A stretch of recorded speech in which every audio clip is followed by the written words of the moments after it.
Salt, salt, and even more salt. These were the ingredients used to create the ultimate multiplayer online battle arena. Not you, Dota. I'm talking about League of Salt. Legends. I meant Legends. If you aren't familiar with multiplayer online battle arenas, MOBAs for short, then this footage is probably confusing. Who are all of these people? What the heck are they doing? What's the point?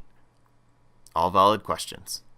I will try and answer these questions and evaluate some other parts of the game. We'll see if it's worth your while. This is the map most commonly played on, Summoner's Rift. As you can see, the map is split into 3 lanes, top, mid, and bot. On this map, teams consist of 5 champions. 1 goes top, 1 goes mid, and 2 go bot. The remaining champion is known as the jungler. Their responsibility is to prevent their team from getting into bad situations.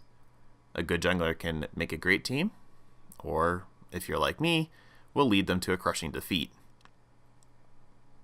At this time, there are 136 champions available to play. If that seems overwhelming, don't fret. You don't have access to them all at once. Yet.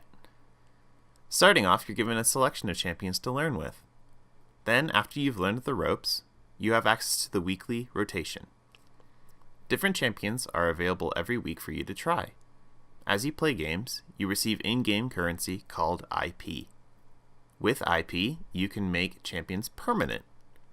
So when you find that wombo combo that you love, buy that champion with IP and you'll never be without them. Okay, but what's the point? When you spawn in, you can see a glowing crystal called the Nexus. The goal of the game is to protect yours and destroy the other teams. However, you can't just waltz your way into their base. The other team isn't going to be that kind.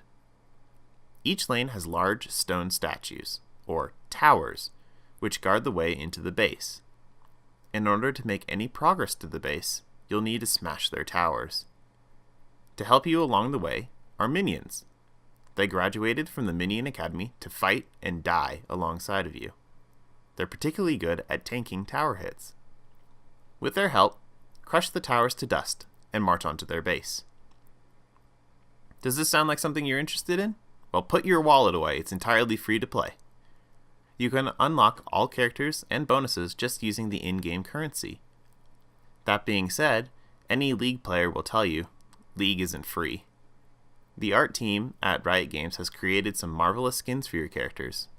While some are purely cosmetic, others will give your champion new voice lines or some sweet animations.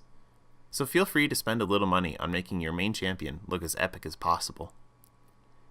Each champion model is detailed, particularly some of the more expensive skins, but it's nothing that'll stop your heart at how realistic it is. In contrast to other modern games, the mechanics of this game take precedence over the graphics. Riot is constantly working on making sure that everything works and interacts together as intended. Like the graphics, the sound design is exactly what you want in a high-intensity game, something that melts into the action. The background music melts away as soon as you start the game, and this is huge because it doesn't distract from what is taking place in front of you. Overall, I would recommend this game to people who have some friends to learn alongside of or to play with, because the PvP community can get particularly caustic. If you just want to play something with friends, it's a real good time. I look forward to seeing you guys out on the Rift.